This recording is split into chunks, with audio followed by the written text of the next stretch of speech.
Oh man, oh man, you know we are black in the building. Yes, sir. Man, had the little hiatus, you know, the curmudgeons had to jump back up in here, man. But you know what time it is, man. Grand Day, Baltimore and beyond. We like to welcome you all back to another episode of the Junction out there, man. We are into episode 107 out here, man. We are rolling out this joint, man. And this is the place to be, man, for the people to see where lifestyle and culture meet the original experience, man. I am Joseph Garner, along with Damon Williams over there. One of the Maryland Terps fine. Hold on, wait. Hold on. All right, one of the Maryland Terps finest out here.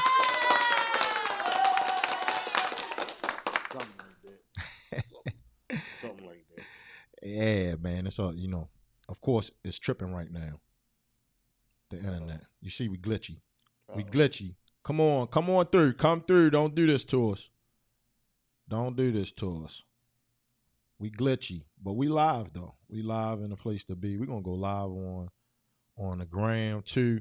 You know, wherever platform you're following us on, man, come on through, man. Whether or not you're on the gram, you're on Facebook. What else? X. It's all you know, Damon got the OnlyFans account jumping out there. You know, we're whatever platform it is, man. Come on through, man, and sit back. Bloviate with us, man. We got a lot to talk about because it's been a while, man. It's been a while since we've been able to chill with the people out here, man, and have a good old time, man. The world is still standing. Yeah. You know, everybody check your temperature. You know, make sure you pull your skirt down. You know, Republicans have been in office before, so you know us black people, we know how to deal with this. You know, I got a theory on that though. What is that? About political parties. We're gonna have our political talk. That's what I'm saying. So yeah. We're gonna right now, look, it was a lot jumping off, Damon. It was so much jumping off that we've been gone for a while, man, and we missed some very important dates, man. So we're gonna jump into the weather, and then we're gonna talk about these important dates that are going on out here, man. Let me find the weather button right there. Bam. You liking how it's feeling out there? You know, it's feeling more like fall today, but it's weird, man. Did you see on your phone last week it had the air quality warning and everything? Oh, geez. No, it's weird. It's just, you know, it's hot one day, Yeah. then it was like humid. Yeah. It's just weird, you know. Yeah. Well, you see, it's Scorpio season out there, man. Oh yeah.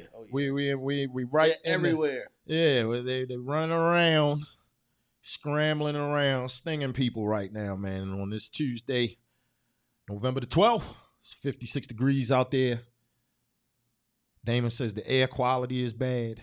Well, it's not supposed to be bad today, but like if you're an asthmatic or anything, it's weird. You feeling it. Yeah, certain things, you feel it. The seasonal allergies have been attacking my son and myself. We've been getting our little sneezing fit on. So I understand some, you know. And it's a weird feeling because, you know, breathing is such a natural, you know, you do it without thinking clearly. But when you're distressed a little bit, it's like, wait a minute. You're like, what the hell is in the air? Like, what are they flying around up there? What are they spraying us with? Man, oh man. All right. Well, we're going to start the show off with some things that may have distressed the black community a little bit last week, Damon, man. Last week, Damon. I'm going to go ahead. I'm going to drop the beat, man. For them out there, a couple of originals. Rest in peace, I should say. Rest in power, man.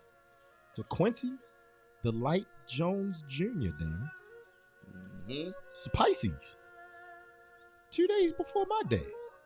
Didn't know that. March 14th to November 3rd. It's been that long since we've been here? Yeah, 2 weeks. Man. Quincy Jones Jr. was an American record producer, composer, arranger, conductor, trumpeter, band leader. Man, he had a 7-decade career. Imagine having a 70-year career where you're the man. You're the man. He was the man for 70 years, then. Yeah, I mean, What stone did he leave unturned? Man. Well, here it is, man. Numerous accolades. 28 Grammys, a Primetime Emmy Award, a Tony Award, nominations for the Academy Awards, 7 nominations for Academy Awards, and 4 nominations for the Golden Globe. Quincy Jones, man. And the discography is just too big to name. We can't even. You can't even start to name. 7 decades of a discography. Well, we'd be remiss. When you think about it though, when somebody like him, you say 70 years. Yeah. When you think about it, our introduction to him was what, his 3rd career? Think about it. Yeah. Our introduction to him was Michael Jackson.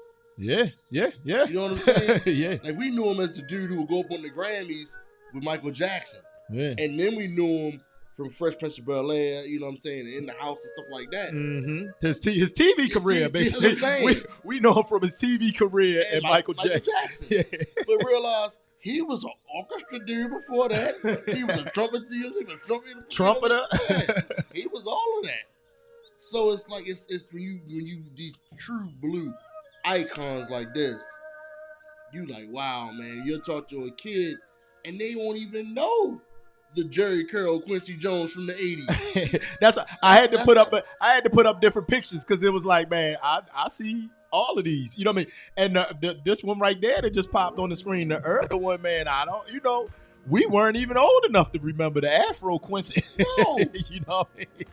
Because what is it, Q's joint or something like that? Mm-hmm. That's like it was the album from the 70s or something like that. Yeah. Because it's a famous album he had back in the 70s. Yeah. That everybody samples. Mm. And then we knew him from Back on the Block. Remember Back on the Block with Secret Garden? Yes. That came when we were in hospital. Yeah. You know what I'm saying? Yeah. People, you have 30-year-olds that have no idea about any of that stuff. No idea. They don't know what's going on. He was so damn famous that he had a daughter that was famous for dating Tupac. You know what I'm saying? Yeah. And then he has his other daughter. She's in stuff now. She was on the Kenya Barris show that we watched recently. Grownish? No, Blackish? Something like that. What was it? No, grown AF. Grown. Yeah. She was the wife. She's been on a bunch of stuff. Yeah. Man. Icon. Like, I don't like people throwing the title around. This is somebody who was an actual icon. He's the real deal. The real deal. Quincy the Light Jones Jr. Man. Gone too soon. How old was he? Gone too soon. Do the math for me. 33 to 2024. What's that? 90 years? 90-ish. Yeah. 91. Yeah. No. Yeah, he was born in March. March of 1933. And he passed away November 2024. Wow. Hey, it's a good run. Mm-hmm. Can you say God? Hey. You know what I'm saying? Like, I want to live over 100, but I'm saying. You know what I mean? Can't knock the hustle, man. Can't knock the hustle. All right. Hey, we got some more to talk about, man. But we're going to pay our respects real quick to those individuals. Well, as soon as I launch the music again, hold up. Computer always likes to give me issues out here, man. Yeah, I just said I want to live to 100. All this old freaky stuff they want to do with science. They want to do freaky stuff with gender and have men having babies, all this old weirdo stuff they're trying to do. Figure some science out where I can keep my brain and give me a brand new body like Galvatron. Want to live a little longer. No, I want a brand new body. Brand new body. Yeah, straight right off the assembly lines. Right off the assembly line. Give me a brand new one. That's what I want. Every time I need a new one. Okay. Just keep my, you know what I mean? Yeah. You wouldn't take that? I definitely would. I'm sitting over here fiddling with the buttons. I'm watching a lot of things going on, try to have this conversation with David. Trying to go to the commercial. I'm watching the signal go in and out. It's crazy over here today, man. I gotta get my computer serviced taken care of. All right, here we go. We ready. All right. We right back. In a second. In a couple seconds. See you.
Oh, welcome, Black fam.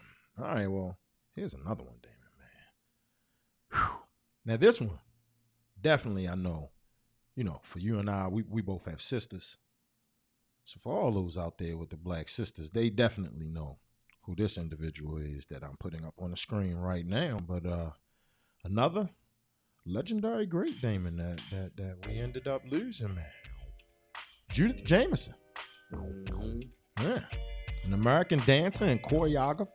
She was the artistic director of the famed Alvin Ailey Dance Theater. Damon, from 1989 until 2011. And then after that, she was the artistic director. Now, let me make sure I pronounce this right. Emerita. There you go, man. Philadelphia's own, man. She grew up in Philadelphia. Daughter of Tessa Brown Jamison and John Jamison Sr. Right? She had an older brother. Her father taught her to play the violin and the piano, Damon, as a child. There you go, man. Shows you right there the power of instrumentation, music, things of that nature. Right? She was exposed to, and then you, Damon, you definitely are a proponent of this one, right? She was exposed to the art culture in Philadelphia at a very age. At the tender age of 6, she began dance training at the Judemar School of Dance. And from there, she was the artistic director for the most famed all-black dance troupe ever. You know what I mean? You don't get any more famous than Alvin Ailey. I've actually seen her perform twice. Yeah. Yeah, man, because one time in D.C., you know how it is with, with you got sisters and dance and things of that nature. You know what I mean? My niece was heavy. So I've seen her perform in DC and twice, going to dance events with family. You know what I mean? Now, wasn't she on the Cosby Show also? Yes. They have the famous episode. Remember, they cleared out the living room for her. Okay. They turned the living room into, basically a dance studio. And then she, how she do was you dancing. not love the Cosby Show? Hey. Good times. Hey. Exposed this to Alvin Ailey. That's what I'm saying. Like, you know what I mean? mean? When I think about it, that's probably my earliest of knowing exactly who she was. Like, you would hear Alvin Ailey dance, and you would hear it, but to put a face to it. The Cosby Show did that. For a lot of people. I would say, a generation of black folks. For real. Absolutely.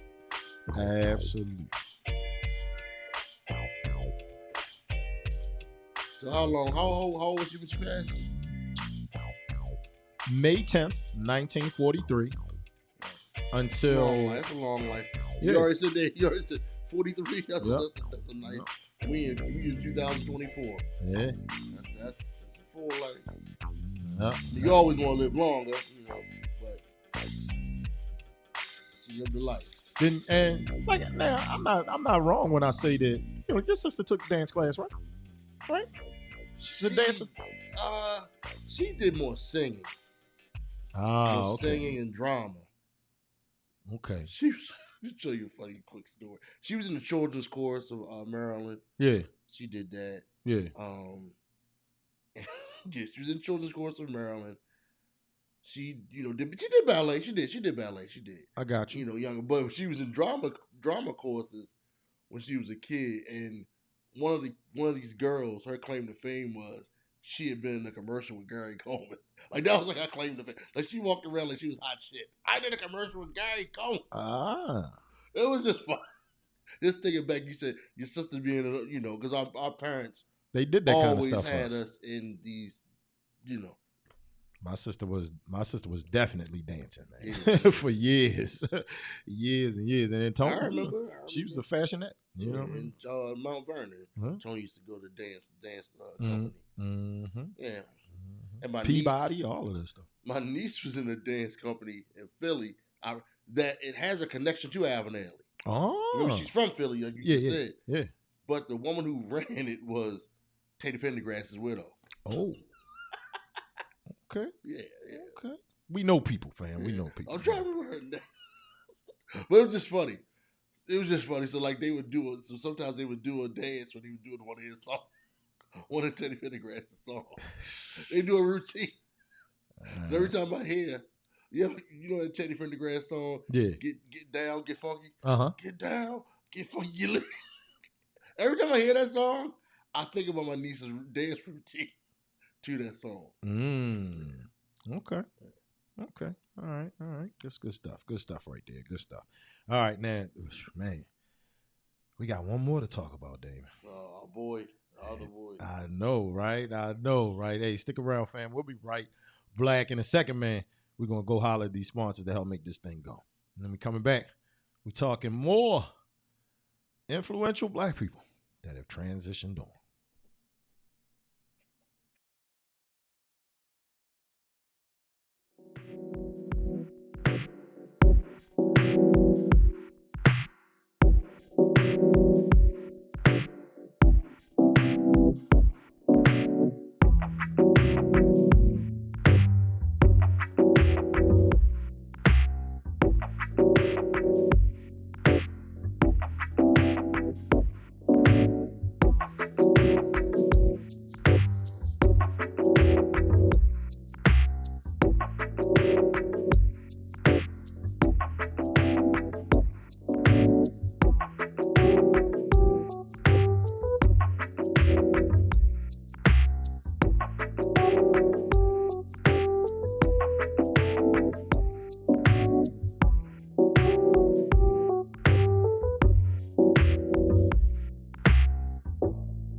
Oh, now this one here, Damon. This one here, brother.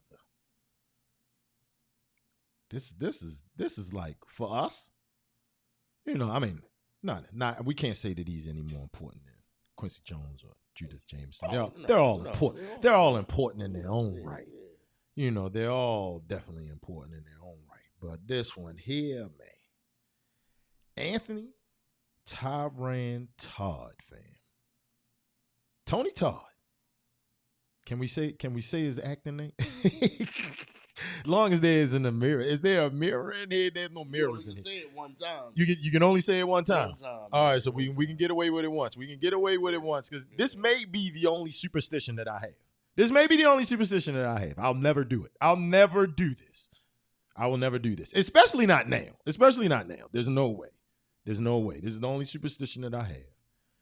But I'll never say the word Candyman. More than once. Yeah. More than once. So there you go, man. Born December 4th, 1954. He transitioned November the 6th, 2024. An American actor. Best known for playing the title character in the film series We're not going to say it again because we can't say it anymore. That whole series went from 1992 to 2021, man. He was also in Final Destination. He was in the Final Destination franchise. Yes. He's in a bunch of stuff. Yeah. But he played Zoom on The Flash.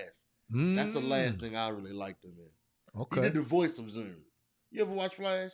On the WB? Every once in a while. I may have seen 1 or 2 episodes. So I may not have seen the episodes that he was in, you know. But I was not a regular watcher of it, that I should say. He wasn't the reverse Flash. Mm-hmm. He was Zoom. He was another evil speedster. But he did his voice. He did the voice. He did, you know. Okay. He did a lot of voice work. Okay. Well, I mean, how you feel about it, man? Candyman, Quincy Jones, That's twice. man. That's twice. Oh, dang. Tony Todd. Tony Todd. Look, Can't say it anymore. I remember going to the movies to see that movie. We were in high school. We drove. Mm-hmm. So we was like seniors. And I remember it was 4 of us. We rode home in silence. Hell. Yo, it was like, what the hell did we just watch? Hell. And man, I remember coming in the house, man, and turn on the hallway light, open the door, looking into my parents, damn, they waking them up, because it was that spooky. And we don't really do horror movies like that. Yeah. But it was just so, everything about the atmosphere and it was great. And then the story was a really cool story. Was that the first official one? Yeah. No, when I say first official, because Blackula. Are we going to consider Blackula a black horror movie? Okay, all right, never mind. Blackula's actually Blackula and Scream. They actually like real horror movies. It just got a goofy name to it. Okay. I mean, you got like Ganja and Hess. Yeah. And you got a few black horror movies. You do. Yeah. But like popular American ones. Tony Todd's. Man. Tony Todd's. He did it, man. And what made it even worse, we were on, Catholic schools, man, high school. We go on those retreats. Yeah. So they always send you to somewhere and you don't know where the hell you are. You in some retreat house. And there's statues of saints and everything. Mm-hmm. And somebody has seen the movie. I think TJ has seen the movie, as a matter of fact. And was talking about it. And nobody really knew, and then it kind of what the legend was. Yeah. So of course some white boy comes in and starts telling them different legends like Bloody Mary, and there's a Black Aggie. I think it's Black Aggie. I said it twice. Legend in Baltimore. Something about Woodlawn Cemetery. So it's just the Bunny Man. We got a couple of them. We got one. But it was the mirror ones though. The mirror ones. Okay. And they was talking about it. Man, it was just, and it all just, the spookiness of knowing about it, and then seeing the movie. It was crazy. It was. I'm gonna say, of horror movies, it's probably my favorite. Oh yeah, it's definitely up there. It's probably my favorite. I like that. I would watch again. There's some I'm never gonna watch again. Yeah. Like I'm never watching Carrie. I'm never watching Exorcist. I'm never watching those again. I like part 2 just because they showed the backstory. Yeah. Just the origin portion of it. I was like, whoa. It was. This is one of those roles where, unfortunately for me, he couldn't escape it. That's why his voice work was so good. Tony Todd is always him to me, no matter what. Like if I would have saw him in a Flash, I would have been like, no, that's not. He doesn't wear the stuff. This is who this guy is. He always does what? He's just a voice. He doesn't. He doesn't. I mean, you can't imagine him running around. Yeah. But I mean, he killed that role so much. Yep. You remember he was the you remember when I tell you, You remember in Lean On Me? Remember the guard? Yes. Security dude? Yes. Who locked the doors? Lock the chains. That's him. Get the chains. Cold Red. What was it? Cold Red. Cold Red. Yeah, man. Yeah. Gone too soon, man. Anthony Todd, man. Tony Todd. Man, look at this thing. I'm looking at it. And so a month before his 70th birthday. He didn't make it to 70. It seemed like a cool guy, too, like in interviews and stuff. Yeah. He was born the same year as my mom. Same year as my mama.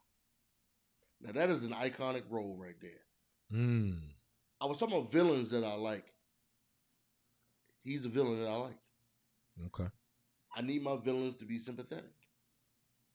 And you felt for him. All right.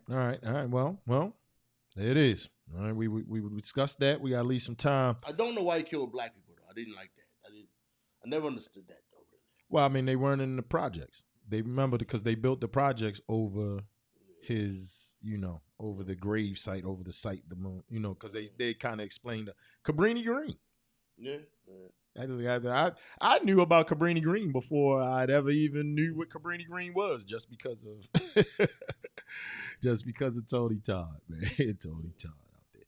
All right. Well, look, we're gonna come back, man. When we come back, we talking battle of the unis out here, man. Maryland versus Oregon. Who has the better uniforms, man? Y'all tell us.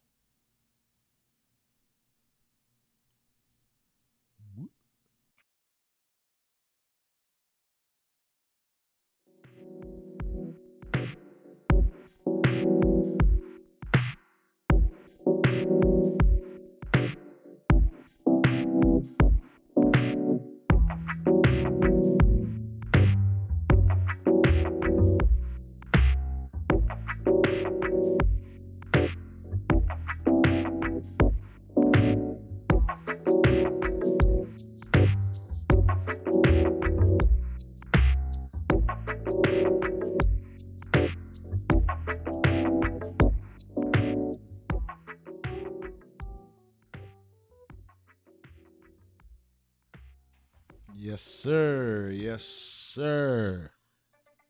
Uh-oh. Oh, Damon in there blowing up. He blowing up in the building, man. Blowing up, man. All right, so I'm looking at this right here, right? Damon, you came dressed today. You came terped out. You already terped out. It was at the bottom of the pile, top of the pile.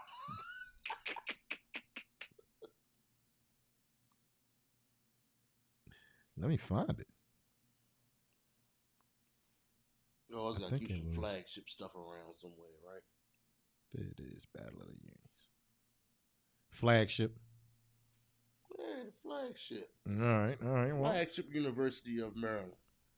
Okay, so we're gonna talk it then. Flagship University it is, man. Well, you see it up on the screen, man. Over the weekend, Oregon, top rank, took on the University of Maryland College Park Terps. Maryland got beat about the face and neck real violently out there, Damon. 39-18. But when you look at it, right? We're looking at it.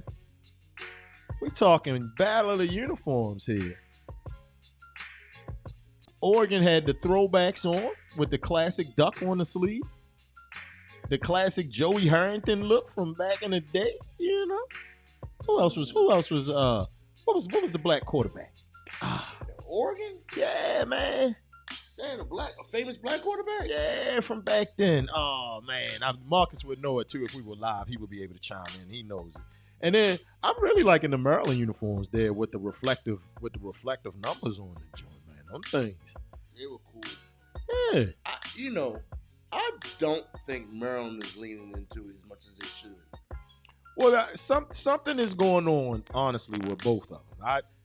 The Nike site, fam, and when you guys commenting on this and talking about this in the comment section when you rewatch it, man, and check it out, let us know. because when I go on a Nike site, Damon, man, it just looks different to me. You know what I mean? It's not. It's dry. The product, the product isn't the same. Dry, like all of the basketball shoes kind of look all the same to me. So it's like, what's going on? So I mean, I think a lot of creativity, man, and we're seeing it. And it you sends you to third-party sites too. I don't like that. I don't like that at all. To the sneakers, well, they send you to their sneakers app and all of that kind of stuff. I don't like that. I don't like that. Yeah. I don't like that at all. And then Under Armour, they're trying to step up. They actually have a leisure line, and then I wish I had the picture in here. I don't know if you saw it trending. They're doing something with Balenciaga right now, where you can like buy $1,000 Under Armour. So it's $1,000 Under Armour sneakers. So right now, man, they're both trying to find their way in the garment world, and both of the schools took each other on.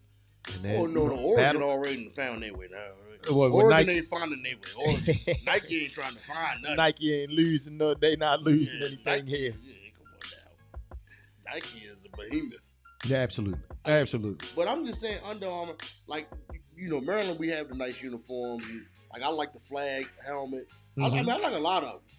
I like the matte like the matte gray helmets. Mm-hmm. Those are really cool. Mm-hmm. But I think they need to, a buddy of ours, he was saying that, maybe people got tired of watching them with fly uniforms, but then they losing. Losing all the time. But Oregon was like that for years. You would like call them like, you see them Oregon uniforms? When they had the duck-looking uniforms and all of that? With the wings on the helmet and stuff like that. But that's what they was known. They were known for that. Yeah. I'm okay with Maryland. First of all, Maryland already has a richer football history than Oregon had anyway. Mm-hmm. Like they don't have a Vernon Davis and Boomer Esiason, and you know what I'm saying? Maryland, Frank Reich, right? Mm-hmm. Yeah, they don't. So it's like, why not lean into the uniforms even more? Especially where we are, where Maryland is. They're always going to compete with Virginia Tech, mm-hmm. Penn State, West Virginia for players. So, and shoot, there's a lot of players from here that go to LSU and Alabama. Yes. You know what I'm saying? So Penn State. Well, I said Penn State. Yeah. But that's low. That's somewhere it's regional. Yeah. But be the school in the Mid-Atlantic with the fly uniforms. I mean, make those uniforms. Penn State has that traditional, that beautiful traditional college style uniform. West Virginia's uniforms are ugly. Just have fly uniforms. You know what I mean? Here's one thing that I think the Terps need. Can we get a logo revamp? What you think?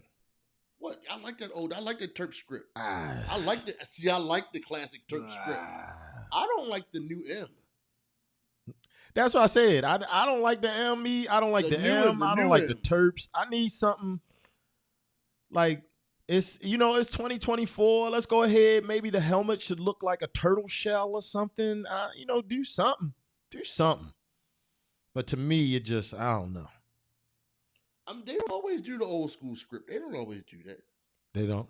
No, I don't think they do. No, but I do like the. Well, I mean, no, because sometimes they had the flag. Sometimes they had the flag. I like the flag. Yeah.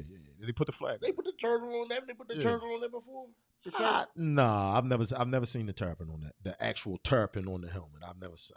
In my mind, they've done so much crazy stuff though. Yeah. But I like when they do the classic Terp script. I actually same way. Fan of that? I'm a big fan of that. I'm also a big fan of when they wear the yellow uniforms in basketball. I like the yellow with the red, black, and white accents. And I had like two pair of Under Armour. There is actually a pair of Under Armour running shoes I've been eyeballing right now that have that colorway. Remember, we like the basketball, those Under Armour basketball shoes that were real, that came up to the knee, like boots or something. Yeah, that had that yellow colorway. I mean, if you really want to be advanced, every once in a while they wear a black uniform for basketball. Mm-hmm. Mm-hmm. Like you can find pictures of Glenn Bias wearing the black uniform. Mm-hmm. See, you got 4 colors of the flag. Just rock out. Wear all yellow uniform one day. Why not? If I was in the garment department, I would design or whatever. I would say, look, let's just look as crazy as possible. They just need to do what is it? It's the Steve Harvey. You know, you get yourself, what is it? Six suits. They you know, 6 uniforms. They can mix and match. They might not ever have to wear the same, you know, same combination. Now all you need is 2 sport coats, yeah. 2 pants, pants. There you go. There you go.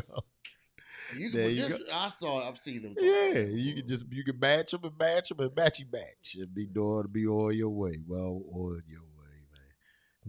Good stuff out there. All right, so we're gonna take one more break and then we're coming back. And then before we get out of here, man, we are just going to discuss politics as usual, man. Fresh off of the election, everybody's had a chance to simmer down now, Damon. They kind of calm down this. I guess. Have they? I don't know. The group chat been acting a little crazy out here, man. It's been wild, man. It's good stuff out here. So when we come back, we talking Kamala Harris, Trump. President-elect Donald Trump. Ooh. I just call him Donald.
Yes, sir. Yes, sir. You see it up on the screen right there.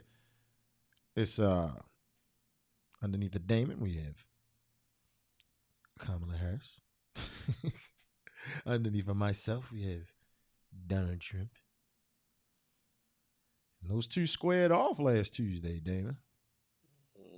Some things happened that people weren't too happy about after the election was over. By winner, by popular vote. He won. It was an actual sweep. He won the Electoral College, name. He won the popular vote. You know? Yeah. Like you said, President-elect Donald Trump. Wait. Does he deserve this? Where is it? Let me find it. Hold up. He doesn't deserve. Hold up.